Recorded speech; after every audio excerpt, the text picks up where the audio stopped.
Iniharap ni Shenye ang kanyang ulo sa tinig at nakita ang isang lalaking nakaitim na nakabitin ng pabaligtad mula sa isang bintana. Napaka-interesante nito. Hayaan mong makita ko kung ano ang kaya mo. Sa sandaling iyon, sumugod sa kanya ang assassin ngunit nagawang iwasan ni Shenye ang pag-atake. Hindi masama, bata. Hindi inasahan ni Shenye na darating ng mabilis ang killer. Agad niyang ini-activate ang titulong, polite person, at ngumiti. Halo po, maaari ko bang itanong kung ano ang kailangan niyo sa akin? Ngunit sa kasamaang palad, hindi ito gumana. Pagkatapos ay nagbigay ng pahiwatig ang sistema na ang mga kasanayan at kagamitan mula sa Nightmare Realm ay may mga antas mula mababa hanggang mataas. Habang mas mataas ang antas, mas malakas ang epekto. Ang polite person na dala mo ay nasa antas na damaged gray level. Nagsimulang pagpawisan sa takot si Shenye. Nagpatuloy ang sistema, friendly reminder, ang paglamon sa isang titulo ay maaaring magbigay ng status points. Habang mas mataas ang antas ng titulo, mas maraming status points ang makukuha. Agad na pinili ni Shenye na lumunin ang titulong, polite person, at nakakuha ng isang status point. Agad na idinagdag ni Shenye ang status point sa agility. Ang unang anyo ng Moonlit Deer Walk, ang evasion, ay magagamit na ngayon. Itinulak ni Shenye ang kanyang mga paa ng may pasabog na lakas, at agad na lumitaw sa likuran ng killer. Pagkatapos ay mabilis niyang ipinatawag ang Gate of 10,000 Realms at tumakbo papasok. Ang killer, nang walang pag-aalinlangan, ay dumaan sa pinto at hinabol siya.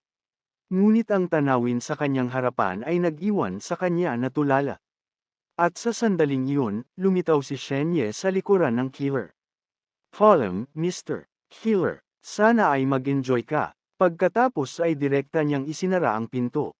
Huli na para sa killer na ipagpatuloy ang paghabol. Bigla, ang higanteng kalansay ay lumitaw sa harap niya. Kinagat siya sa leeg ng malaking kalansay at agad na pinatay. Pagkatapos, ang tunog ng pagmuya ay umalangaw sa pasilyo. Hindi nagtagal, ang killer ay ganap ng natunaw ng kalansay, at isang bahagi ng putol nitong braso ay dahan-daang tumubo muli. Dahil kaka-eskapo lang sa panganib, humihingal ng malalim si Shenye. Napakapanganib yun. Malamang na marami pang assassin ang darating. Tila kailangan kong makahanap ng paraan para sa pagtatanggol sa sarili sa lalong madaling panahon. Habang sinasabi niya ito, ang sistema ay nagparamdam. Ang iyong buhay na sakripisyo ay lubos na nagbigay lugod sa kabilang panig. Kasunod ng prinsipyo ng patas na palitan, ang kabilang panig ay nagpresento ng isang kagamitan para sa palitan na inaprubahan ng kontrata. Mula sa malaking kalansay, nakatanggap siya ng 2 berdeng kagamitan. Crown of Pale Shadow, Green Equipment, Excellent Level. May taglay na mataas na antas ng Shadow Spell mula sa Dark Abyss. Sinumang magsuot nito ay maaaring magpanggap bilang isang elf. Masusing ginawa ng mga undead. Silver War Medal, isang simbolo ng karangalang militar mula sa mga elven forces sa Nightmare Realm. Tanging ang mga sundalo na nakagawa ng dakilang gawa ang makakatanggap nito. Ang pagsusuot ng medalyang ito ay nagpapahintulot ng teleportasyon sa teritoryo ng mga elf. Tuwang-tuwa si Shenye at hindi na makapaghintay na isukat ang korona. Sa sumunod na sandali, si Shenye ay naging isang lalaking elf. Ang lupot nito, bukas, kapag nag-refresh na ang kakayahan kong kumuha ng titulo, didiretso ako sa teritoryo ng mga elf para sa isang magandang pandarambong. Sa sandaling iyon, isang katok sa pinto ang nagpabaon sa kaba kay Shenye. Shenye, nasa bahay ka ba? Napakabuti at maayos ka lang, ako ito, si Chen Haoyu. Pagkarinig dito, itinigil ni Shenye ang kanyang transformasyon at naglakad papunta sa pinto. Si Chen Haoyu ay ang matalik na kaibigan ng orihinal na may-ari. Ang araw na pumunta si Shenye sa ospital ay para bisitahin siya. Shenye, takot na takot ako. Pasensya na, dahil sa akin kaya kamuntik ng mamatay. Sa sandaling iyon, bumalik ang ina ni Shenye. Hindi ba't si Haoyu ay narito para bisitahin si Shenye? Ma, bakit po kayo lang ang bumalik? Nasaan si Papa?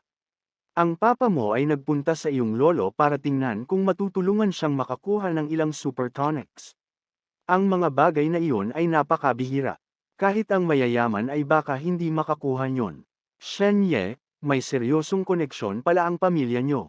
Shenye, napakabuti ng mga magulang mo sa iyo. Dapat kang gumaling agad at bumalik para sa high school entrance exam. Doon lamang naalala ni Shenye na ang orihinal na may-ari ay isang middle school student. Dahil sa sumpa, hindi nakakuha si Shenye ng unang pagsusulit habang nasa ospital. Sa orihinal, dahil sa mataas na ranggo ni Shenye sa baitang, tiyak na makakapasok siya sa isang top high school. Kasalanan ko ang lahat. Huwag mong sisihin ang sarili mo, Haoyu. Bagamat hindi nakuha ni Shenye ang unang strength test, hanggat maayos ang gagawin niya sa ikalawang agility test, makakapasok pa rin siya sa isang regular na high school. Doon, lamang naalala ni Shenye na ang high school entrance exam sa mundong ito ay iba sa naranasan niya sa mundo. Bukod sa mga akademikong asignatura, mayroon ding mga pagsusulit para sa strength at agility. Ngunit tinutugis siya ngayon, ang pagpunta sa paaralan ay parang paglalantad sa sarili sa panganib. Sa pag-iisip nito, medyo nag-alangan si Shenye. At tubili niyang pinag-isipang isuko na ang mga pagsusulit. Tumingin ang kanyang ina sa nanginginig niyang katawan, ang mga mata nito ay puno ng pag-aalala.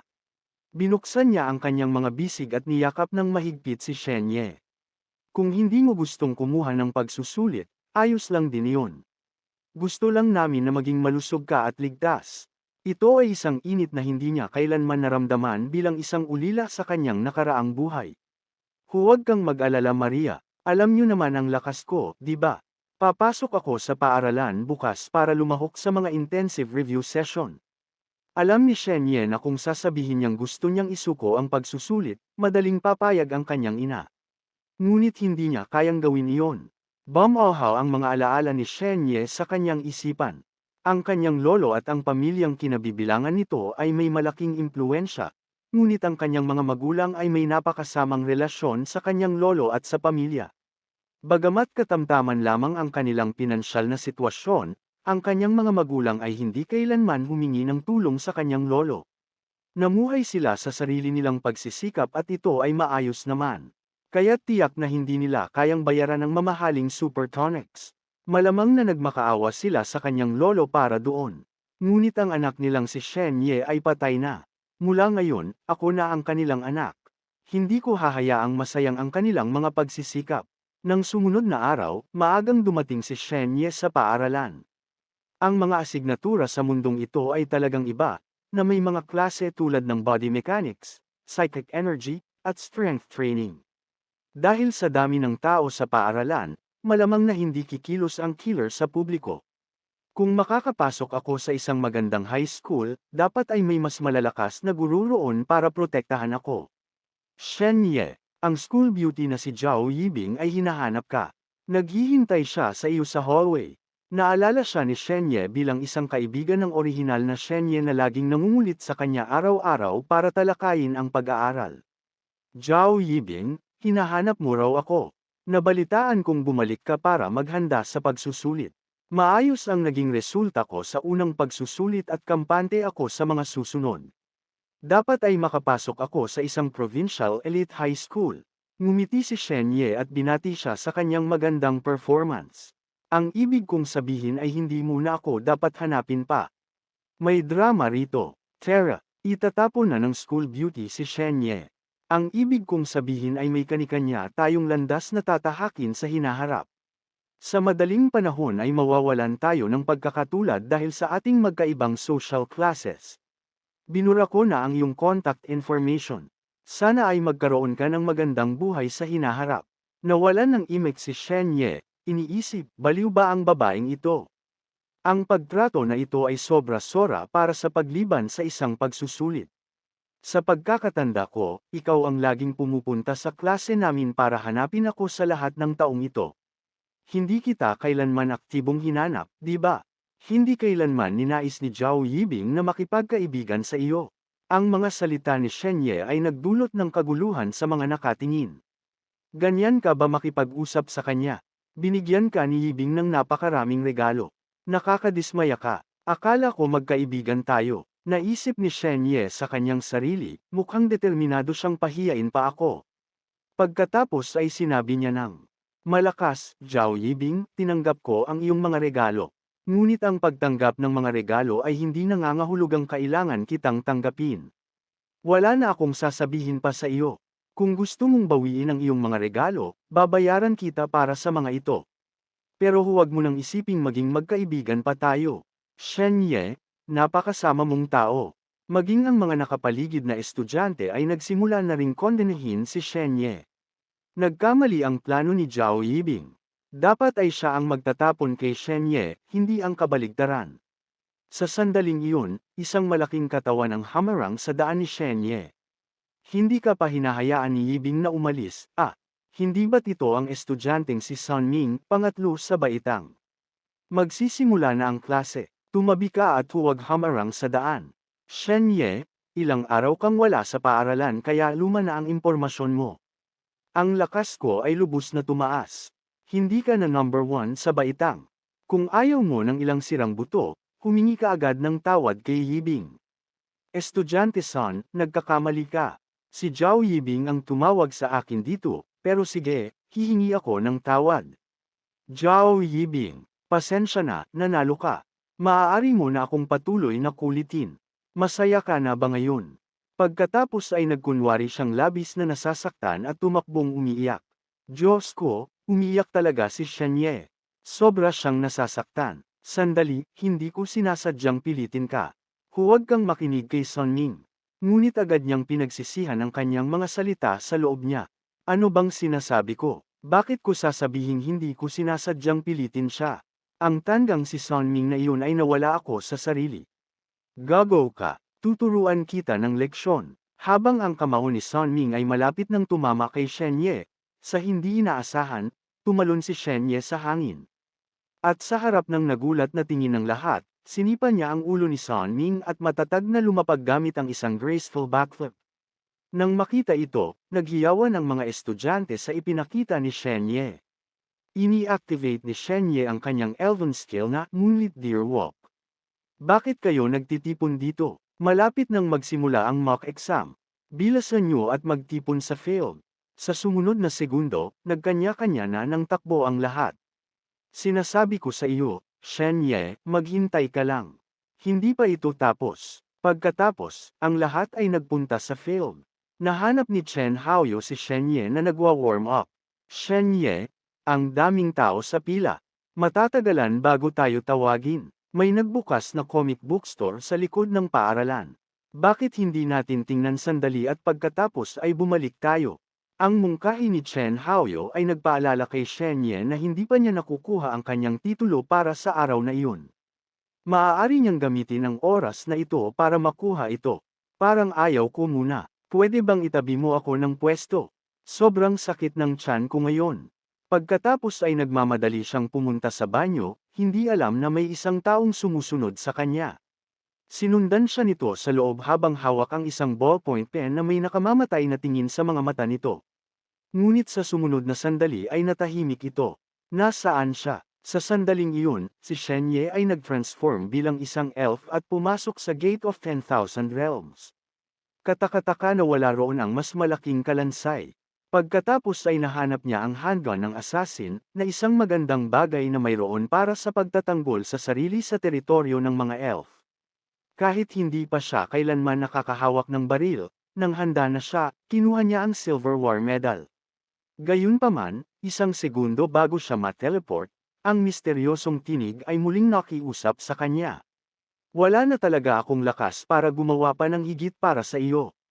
Kunin mo ito, isa itong human token. Pagkatapos ay naglaho si Shen Ye mula sa pasilyo. Sa sumunod na sandali, lumitaw siya sa teritoryo ng mga elf, at ang ibinigay sa kanya ng misteryosong tinig ay isang patalim. Bigla, may lumitaw sa likuran niya. Sino iyan? Pagkatapos ay tatlong elf ang lumabas mula sa mga palumpong. Fern, anong ginagawa mo rito? Sa pagkarinig nito, kinumpirma ni Shen Ye na ang karakter na ginagampanan niya ay nagngangalang Fern. Narito ka na sa wakas. Napakabagal mo. Kung hindi ka dumating, kailangan na nating ideklara na bigo ang misyon at mag-ulat pabalik. May naging abala kaya ako nahuli. Kasabay nito, nakita niya na silang tatlo ay nakasuot din ng Crown of Pale Shadow, at nalamang hindi sila tunay na mga elf. Anuman ang nangyari, narito ka na. Nakuha na natin ang tiwala ng tribong ito ng mga elf. Kikilos tayo mamayang gabi, papatayin ang kanilang chieftain at kukunin ang kanilang kayamanan. Fern, handa ka na ba? Nangangati na ang mga kamay ko para sa laban. Bigla siyang sinigawan ng kanyang mga kasamahan dahil sa paghawak sa Crown of Pale Shadow. Tanga, paano mo nakuha ang Crown of Pale Shadow? Kung ang tunay nating pagkatao bilang undead ay malantad, tapos na tayong lahat. Pinakalma ni Shenye ang kanyang mga kasamahan ngunit naisip sa kanyang sarili. Ang Fern na sinasabi nila ay ang malaking kalansay. Misyon niya ito pero ipinasa niya sa akin. Ang grupo ay nagtungo sa nayon ng mga elf, at kailangang ibuhos ni Shenye ang lahat ng kanyang lakas para lamang makahabol sa kanilang tatlo.